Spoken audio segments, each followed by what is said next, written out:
Halo, salam Horas Komburtondi. Apa kabar semua sobat dan sobit dimanapun Anda berada semua? Semoga kita selalu dilindungi, dijaga oleh Allah yang Maha Kuasa, supaya kita dapat melaksanakan tugas dan perutusan kita dengan sebaik mungkin. Pada kesempatan ini kita akan merenungkan, membahas sedikit tentang apa arti nama Yesus. Yesus dari bahasa Ibrani artinya Allah yang membebaskan. Itulah yang disampaikan malaikat Gabriel kepada Maria, bahwa nama anak yang dilahirkannya itu adalah Yesus. Dengan nama Yesus mau ditegaskan siapa dia dan untuk apa dia diutus.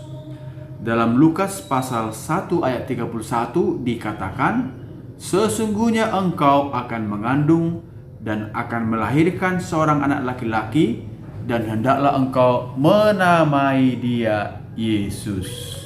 Tidak ada seorang pun yang dapat mengampuni dosa selain Allah sendiri. Markus pasal 2 ayat 7. Karena itu Allah sendirilah yang akan menyelamatkan umatnya dari dosa mereka. Dalam Matius pasal 1 ayat 21. Dalam diri Yesus putranya yang telah menjelma menjadi manusia. Jadi dalam Yesus Allah menyimpulkan seluruh karya keselamatannya untuk umat manusia. Jadi Yesuslah menjadi puncak dari rencana karya penyelamatan Allah kepada manusia. Sobat dan sobit sekalian, dalam sejarah keselamatan dalam perjanjian lama, Allah mencintai bangsa Israel, bahkan membebaskan Israel dari perhambaan Mesir. Ulangan pasal 5 ayat 6. Tetapi sebenarnya Allah tidak hanya membebaskan mereka dari perhambaan itu, tetapi juga Allah menghantar mereka keluar atau membebaskan mereka dari dosa-dosa mereka. Sebab dosa adalah penghinaan kepada Tuhan, perlawanan kepada Tuhan. Maka hanya Allah sendiri yang dapat mengampuni dosa, dan itulah karena Allah adalah kasih. Walaupun dia sudah dihina, tetapi dia juga mengampuni orang yang menghinanya. Karena itu Israel makin sadar akan penyebarluasan dosa secara merata. Hanya dapat menemukan keselamatan kalau ia menyerukan nama Allah penebus. Nama Yesus mengatakan bahwa Allah hadir dalam pribadi putranya. Ia menjadi manusia supaya menebus semua orang dari dosa mereka secara definitif. Yesus adalah nama ilahi, satu-satunya nama yang membawa keselamatan. Jadi sebenarnya dengan menyebut nama Yesus, menyembah Yesus, kita memperoleh keselamatan, memperoleh pengampunan. Mulai sekarang semua orang dapat menyerukan nama Yesus, karena Yesus mempersatukan diri dengan semua orang melalui penjelmaannya menjadi manusia, sehingga di bawah kolong langit ini tidak ada nama lain yang diberikan kepada manusia yang olehnya kita dapat diselamatkan. Kisah Rasul pasal 4 ayat 12. Jadi dengan menjelmanya Tuhan Allah dalam diri Yesus yang menjadi manusia, maka pengampunan berupa kasih itu semakin dapat merangkul, semakin dapat mengenai semua manusia, siapa saja yang mau bertobat. Sobat dan sobit, nama Allah penebus diserukan juga demi penyilihan atau penebusan dosa Israel. Dan itu hanya terjadi sekali setahun ketika Imam Agung mereciki batu penyilihan dalam ruang Maha Kudus dengan darah binatang yang dikurbankan. Batu penyilihan adalah tempat kehadiran Allah. Nah, ini agak aneh. Mengapa Allah seolah-olah memilih satu tempat dan disitulah terjadi penyelamatan? Yaitu apa? Batu penyilihan, tempat kehadiran Allah. Jadi batu penyilihan itu yang direciki dengan darah untuk memperoleh penebusan silih atas dosa-dosa Israel. Dan itu hanya terjadi sekali setahun. Bukan berarti batu penyilihan itu atau batunya itu sendiri yang menghasilkan penebusan.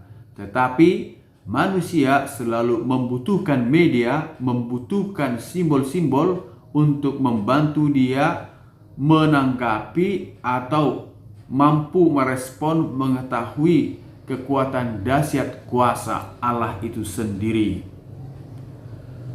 Kalau Santo Paulus berkata tentang Yesus, dikatakannya demikian dalam Roma pasal 3 ayat 25. Yesus telah ditentukan Allah menjadi jalan perdamaian karena iman dalam darahnya. Yesus ditentukan Allah menjadi jalan pendamaian karena iman dalam darahnya.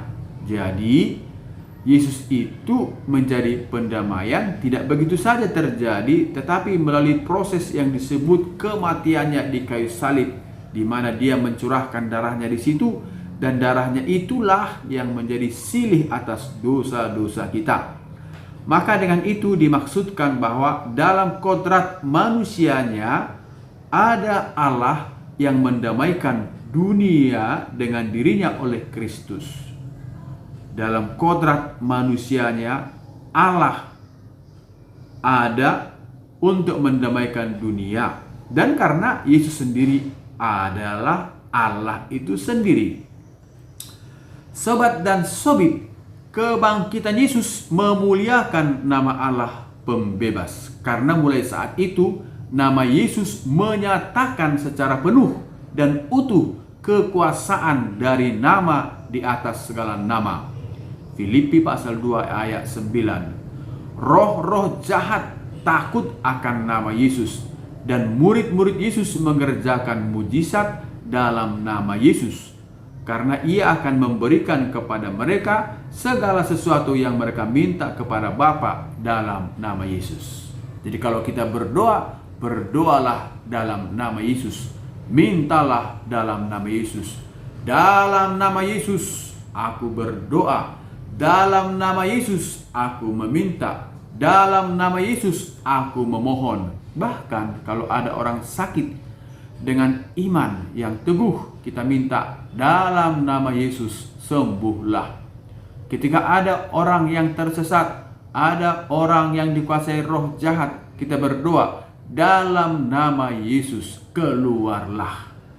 Jadi kita tak perlu takut bahwa doa kita itu terkabulkan atau tidak. Itu adalah urusan Allah sendiri, karena kita tidak bisa memaksa Allah untuk mewujudkan apa yang kita inginkan. Kita yang berkeinginan, berkehendak, berencana, Allah yang mewujudkan, merealisasikan, menyatakan apa yang dikehendaki oleh Allah. Akhirnya, sobat dan sobit, nama Yesus adalah doa, atau nama Yesus adalah inti doa Kristen. Doa-doa liturgi ditutup dengan rumus, Demi Yesus Kristus Putramu Tuhan kami. Karena hanya Kristuslah perantara satu-satunya antara kita manusia dengan Allah. Salam Maria atau doa Salam Maria juga berpuncak pada kata-kata terpujilah buah tubuhmu Yesus. Jadi Doa salam Maria tidak sekedar hanya menyapa Maria, tetapi memuji nama Yesus. Yesus. Ada juga doa Yesus. Hanya mengucapkan kata-kata Yesus sambil menarik dan menghembuskan napas secara teratur, itu sudah doa. Doa batin dalam gereja timur yang dinamakan doa Yesus mengatakan, Tuhan Yesus Kristus Putra Allah, kasihanilah aku orang berdosa. Nah, ini kata-kata ini diulangi secara teratur. Tuhan Yesus Kristus Putra Allah, kasihanilah aku orang berdosa. Banyak orang Kristen meninggal seperti Santa Jeanne d'Arc dengan perkataan Yesus di bibir mereka. Jadi kita pun mengusahakan supaya kita meninggal mati dalam rahmat Allah. Mulubuinian itiki mati hita, tiki mengobus hosana parpudi keluar ma suara sepamangata Yesus. Ketika kita nanti mati dan kita nggak tahu lagi, dan kita berdoa, ketika kita mengembuskan napas yang paling akhir, yang kita ucapkan adalah Yesus. Saudara, lampu mati karena tiba-tiba ada petir di pagi hari ini. Salam Komburtondi, Shalom.